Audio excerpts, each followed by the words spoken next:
Async e await em JavaScript, vamos entender como que a gente pode melhorar em cima da promessa e escrever código assíncrono, ou seja, que não bloqueia a execução do programa, só que ele parece síncrono. E a gente tem vários motivos para poder fazer isso. Vamos ver.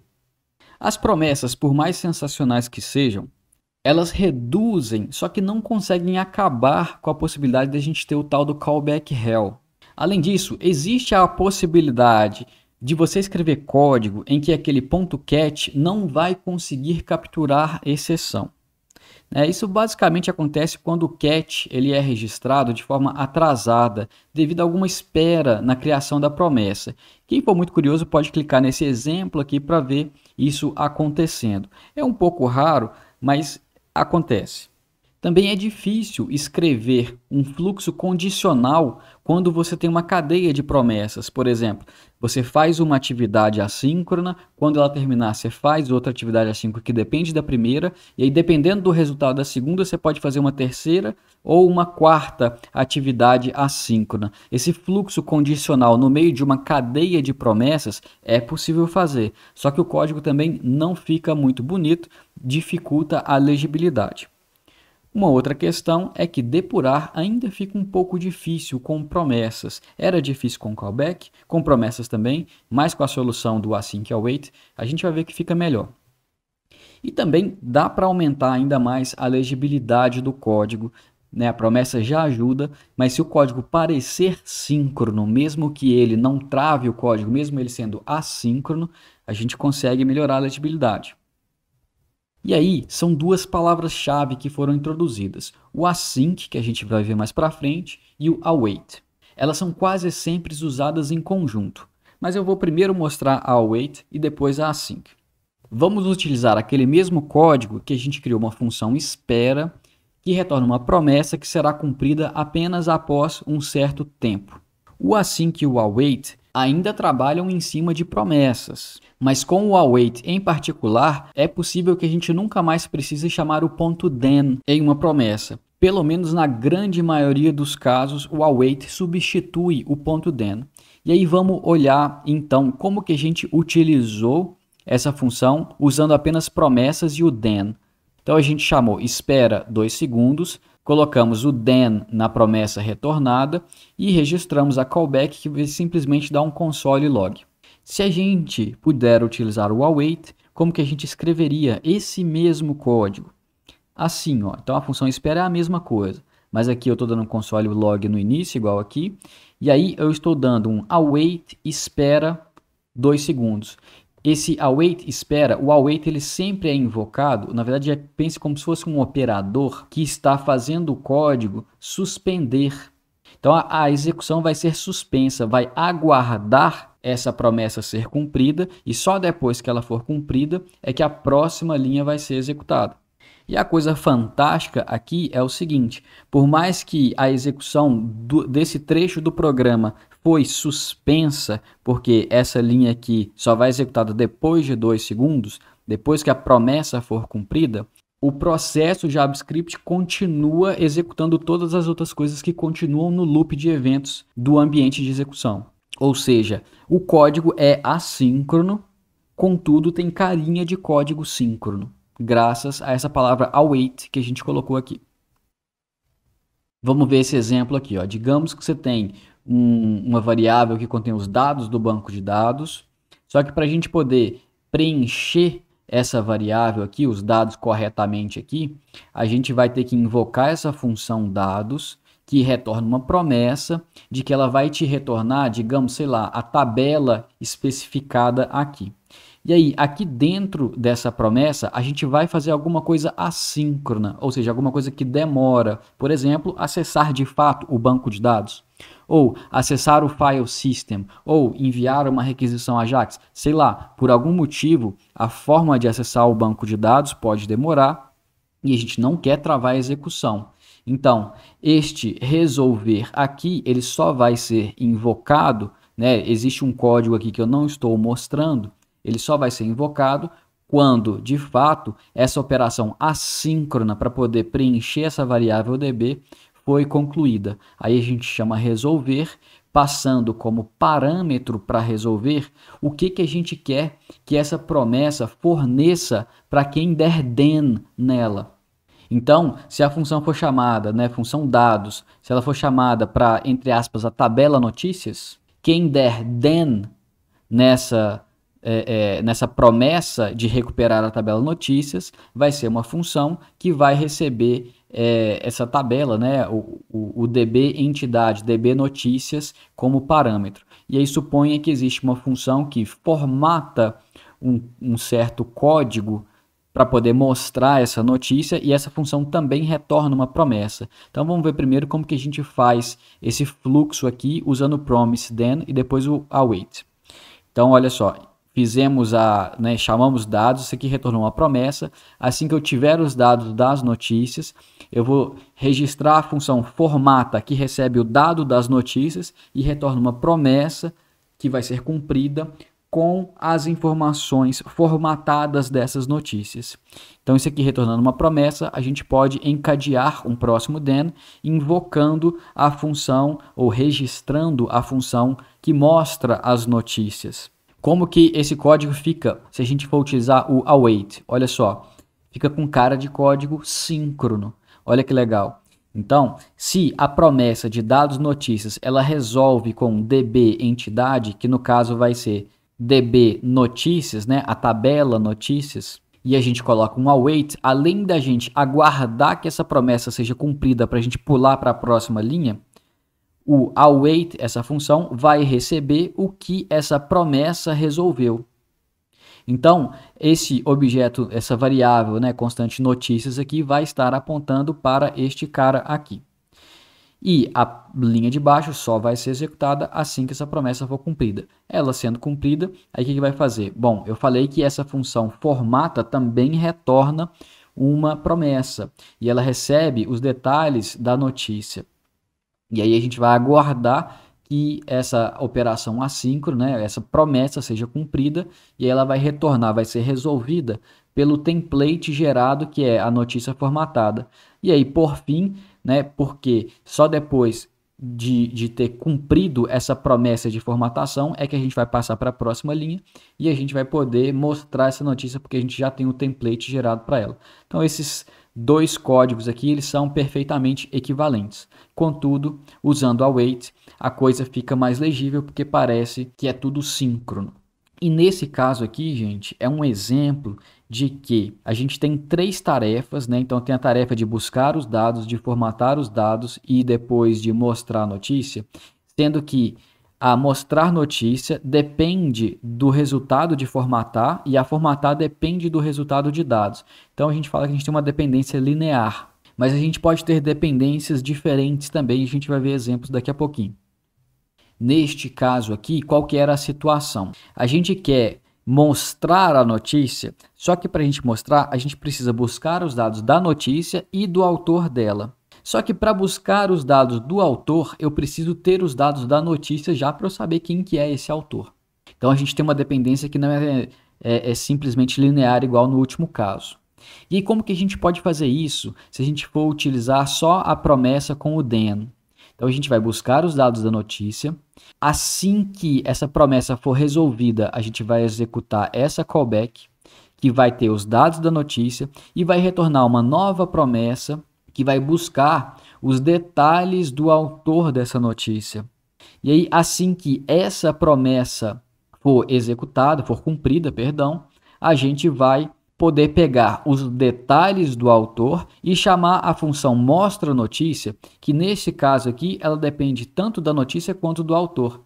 Então, aqui nessa callback eu vou ter acesso tanto aos detalhes do autor, mas também aos detalhes da notícia, porque a gente está aqui dentro dessa callback. Tá? Então, a gente tem tanto o autor quanto a notícia disponíveis, como um valor intermediário. E aí, reparem, é um caso simples. Só que com promessa, o código já não ficou muito legível não, já ficou bem difícil de entender. Como que ele ficaria o mesmo caso com o await? Da seguinte forma, então a gente precisa pegar os dados da notícia, então a gente dá um await nos dados da notícia. Assim que eu tiver os dados da notícia, eu posso solicitar os dados do autor, só que eu tenho que aguardar isso, porque o mostra notícia que vem em seguida depende tanto da notícia quanto do autor. Simplesmente tem isso aqui. Olha que lindo isso aqui, muito mais legível. Um outro motivo para a gente gostar do await é que a gente consegue tratar erros de uma forma mais tradicional, digamos assim. O JavaScript ele tem o try-catch, assim como várias outras linguagens. Só que o try-catch não funciona com promessas. Com promessas você tem que usar o catch ou então colocar aquele segundo argumento que é a callback de erro para cada then. Se você colocar um try-catch e essa cadeia de promises aqui, não vai adiantar nada, nunca vai parar no catch. Agora, com o await, a gente pode, sem problema nenhum, colocar o código dentro do try-catch e quando uma exceção, quando alguma promessa for rejeitada ou qualquer exceção for lançada aqui dentro, o catch vai ser invocado e você vai poder tratar o erro dessa forma. E agora vamos falar da segunda palavra-chave, que é o async. Uma coisa que os códigos anteriores não estavam mostrando é o seguinte: para a gente poder utilizar await, a priori, a gente tem que estar dentro de uma função que seja async, uma função que tem um modificador async, tipo essa aqui, ó. Essa função tem um modificador async. Então, para a gente usar await, a gente precisaria estar aqui. Muito recentemente, houve um movimento para poder remover essa restrição, para a gente poder utilizar await no que a gente chama top level do módulo, ou seja, fora de funções que sejam async. Só que isso só funciona se a gente estiver dentro de um módulo. Se a gente não estiver utilizando os módulos ES6, isso não vai funcionar. Mas o que o tal do async faz, além de permitir que a gente coloque await dentro dele? Bom, olha para esse exemplo aqui, ó. Quando a gente coloca esse modificador async em uma função, e essa função retorna alguma coisa, essa coisa que ela retorna vai estar encapsulada em uma promessa. Então, você escrever isso aqui é praticamente equivalente a você escrever isso aqui. Olha para o lado direito. Essa função responder aqui, ó, ela está retornando uma promessa. Isso aqui é uma forma de criar uma promessa, é um atalho, na verdade, tá, gente? Em vez de você dar new promise, você tem esse atalho aqui, porque isso aqui é um caso de uma promessa que sempre resolve, e aí você pode passar qual que é o resultado, né, o que ela está resolvendo, né, o que ela está, entre aspas, retornando. Depois de fazer a tarefa, o que ela vai trazer ao mundo, né, o que ela prometeu. No caso aqui, ela prometeu o número 42. Se a gente coloca o modificador async e dá o return 42, a gente não precisa criar uma promessa dentro da função. Então, isso é o que o async faz. Para a gente ter certeza disso, olha esse outro exemplo aqui, ó. Eu criei uma função que chama hello, que simplesmente retorna uma string, e ela é async. Então, se eu criar uma variável b para poder coletar o retorno aqui da função hello, e eu der um console log, o que ele vai mostrar? Que é uma promessa. O b não é o texto hello, o b é uma promessa. Se eu quiser o texto hello, aí eu tenho que fazer b.then, e aí, né, eu vou ter a callback que eu registrar para o then vai ser invocada com o que essa função async retornou. Então, olha que legal, aqui a gente está usando o async, mas sem o await, né? O async com o then apenas. Mas é claro que o grande legal, né, da coisa é a gente utilizar o async junto com o await. E a gente vai ver isso mais para frente. Só quero mostrar para vocês que existe await sem async e existe async sem await, mas é legal usar os dois. Uma comparação aqui daquele caso de fazer as requisições para a API de Star Wars utilizando promessas, do jeito que a gente já viu, e utilizando o async await. Imagine que esse try aqui, para a gente poder utilizar o await, ou esse código está dentro de um módulo JavaScript, ou então está dentro de uma função async. E aí como que ele ficaria? Bom, primeiro eu preciso dos dados do planeta. Vou lá e envio a requisição AJAX, e essa send AJAX aqui pode ser perfeitamente a mesma que essa aqui, que simplesmente recebe a URL e retorna uma promessa. Então, eu peguei os dados do planeta e aguardo essa promessa ser cumprida. Depois, peço os dados do primeiro residente, aguardo que ela seja cumprida. Peço os dados da espécie desse residente e aguardo. Depois, eu itero em todas as pessoas dessa espécie e aguardo. E aí, eu já posso percorrer todas essas pessoas pegando o nome de cada um e concatenando, né, juntando elas com uma vírgulazinha para poder ficar bonitinho. E aí, nesse slide aqui eu mostro as três formas que a gente tem, né, que é aquela que a gente viu usando as callbacks, utilizando as promessas e utilizando as promessas, só que meio ocultas, né, por meio do async await. E programar assíncrono é a coisa mais legal, mais correta, show de bola do JavaScript. O async await permite a gente trabalhar de forma síncrona, de um jeito que parece síncrono, e isso é muito positivo. Só que a gente tem que ter alguns cuidados em alguns casos, e eu vou mostrar esse caso, né, um desses casos aqui. Olha esse caso, a gente tem a função, aquela função espera, né, que resolve quando a gente espera um certo tempo. E aí eu criei três funções que são async. Uma me fala o sujeito de uma frase, a outra fala um meio do caminho da frase, a outra fala o final da frase. O que eu quero fazer no final das contas é montar uma frase concatenando o que essa aqui falou, né? Tipo assim, esse pedaço primeiro pedaço da frase, segundo pedaço da frase, terceiro pedaço da frase. Só que por algum motivo essas funções elas demoram um tempinho para ser executadas, elas são assíncronas. Nesse caso aqui eu estou simulando que elas vão demorar, simplesmente pedindo para esperar uma certa quantidade de milissegundos e aí depois eu vou lá e retorno, né, o valor que essa promessa está resolvendo, que a promessa referente a essa função está resolvendo, porque ela é async. Então, no can é o palhacinho, só que ela só vai resolver daqui a 200 milissegundos. Depois é o texto espreita, só que ele só vai resolver daqui a 300 milissegundos. Depois é nas sombras, que só vai resolver daqui a 500 milissegundos. A gente pode cair na cilada, que seria fazer isso aqui, ó. Agora eu vou criar uma função mensagem, que vai simplesmente chamar essas três funções e vai dar um console log com o resultado, né? Ele vai imprimir palhacinho espreita nas sombras. Fazendo dessa forma aqui, ó, depois de quanto tempo eu vou ter que esperar para que essa frase, né, que esse console log seja executado? Eu vou ter que esperar um segundo inteiro. Por quê? Porque primeiro eu aguardei o tempo do can, que foi 200 milissegundos, await. Depois eu aguardei await o tempo do o quê? Que foi mais 300, ou seja, 500 milissegundos. Depois eu aguardei o tempo do onde, que foi mais 500 milissegundos. Ou seja, isso aqui vai ser executado um segundo depois do início dessa função, depois que ela foi invocada. Mas olha só, aonde não depende do que nem de quem. Ao que não depende de quem. Só que como eu coloquei o await, eu acabei fazendo elas em sequência, esperando a quem terminar para fazer o que, esperando o que terminar para fazer essa aqui. O que eu deveria ter feito nesse caso? Eu deveria ter sido muito mais assíncrono. Eu poderia ter pagado o preço de esperar apenas 500 milissegundos, que é o tempo da minha tarefa de maior duração. Como que eu poderia fazer isso? Aí a gente pode utilizar o tal do promise.all. O que é isso? O promise.all, ele recebe um vetor de promessas e ele retorna, que eu passei 3, né? Ele vai retornar uma quarta promessa que só vai ser cumprida quando todas estas promessas forem cumpridas. Só que elas vão ser disparadas sem ter dependência entre uma e outra. Porque assim que eu invoco o método quem, o método que e o método onde, já começa a contar o tempo. Tá? Então, a partir desse momento aqui, ó, daqui a 200 milissegundos, essa aqui vai ser cumprida.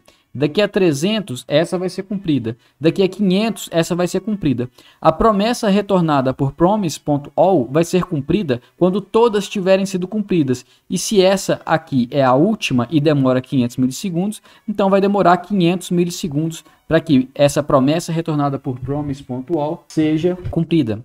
E aí eu coloquei, né, que beleza, eu preciso esperar que essa promessa referente, né, essa quarta promessa, eu preciso esperar que ela seja cumprida. E ela vai ser resolvida recebendo um vetor com 3 valores. O que este aqui resolveu, o que este resolveu, o que este resolveu. Que no caso é o palhacinho, o espreito e nas sombras. E aí eu estou usando aqui um destructuring para poder pegar esses 3 valores separados e estou dando o mesmo console log. Muito legal. E aí, em vez de 1 segundo, eu precisei esperar apenas 500 milissegundos. Então, só recapitulando esses cuidados com o código assíncrono, porque meio que vira uma tentação, uma vez que você fica craque aí no async e no await. Então, a ideia é a seguinte, você tem que verificar se existem dependências entre as tarefas. Nesse caso, não tinha dependência nenhuma. Então, não era necessário esperar que essa concluísse para poder fazer essa, e esperar que essa concluísse para poder fazer essa. E você pode fazer isso, fazer essa concorrência, né, deixar elas correrem em paralelo, utilizando, por exemplo, o promise.all que eu expliquei. E mais recentemente também tem o all-settled, que é o seguinte, se você chama o all e uma sequer das promessas registradas falha, essa promessa retornada pelo promise.all vai rejeitar, porque uma dentre, sei lá, 100 promessas falhou. Agora, se você puder tolerar algum erro, dependendo do caso, aí você pode falar, olha, eu não preciso que todas sejam cumpridas com sucesso. Eu preciso que todas terminem, seja com sucesso ou seja rejeitado. E aí tem esse método all settled. E além desses dois caras, também tem o promise race e o promise any. O promise race é o seguinte, ele também você passa um vetor de promessas para ele e ele retorna uma nova promessa. Essa nova promessa vai resolver ou rejeitar assim que a primeira das promessas que você passou no vetor resolver ou rejeitar. E o promise any, ele vai receber um vetor de promessas e ele vai resolver assim que a primeira promessa resolver. A primeira não sendo a primeira do vetor, né? Aqui resolver mais rápido. E por fim, o que eu mencionei sobre a possibilidade que a gente tem hoje em dia, mas isso é super recente, está chegando nos navegadores ainda, de utilizar o await mesmo estando fora de uma função async. Então, antes da gente ter essa possibilidade, se você escrevesse um await fora de uma função, você teria um erro de sintaxe falando que o await só é permitido dentro de uma função async. E aí o que a gente fazia? A gente poderia criar uma função async. Isso aqui é até um padrão de projeto JavaScript que chama IIFE ou IF, que é uma Immediately Invoked Function Expression. Você meio que define uma função e já chama ela. E essa função é async. Aí a gente faz com que, se essa função ela é imediatamente executada, só que ela está dentro de uma async, aí você pode chamar await. Né? Mas como eu falei, hoje em dia tem essa possibilidade, está chegando nos navegadores, que é de você simplesmente escrever isso aqui e isso aqui funcionar. Contanto que isso aqui esteja num módulo JavaScript. Não adianta ser um arquivo JavaScript comum, não. Bom, isso era tudo que eu queria falar para vocês sobre promessas e async await. Até mais.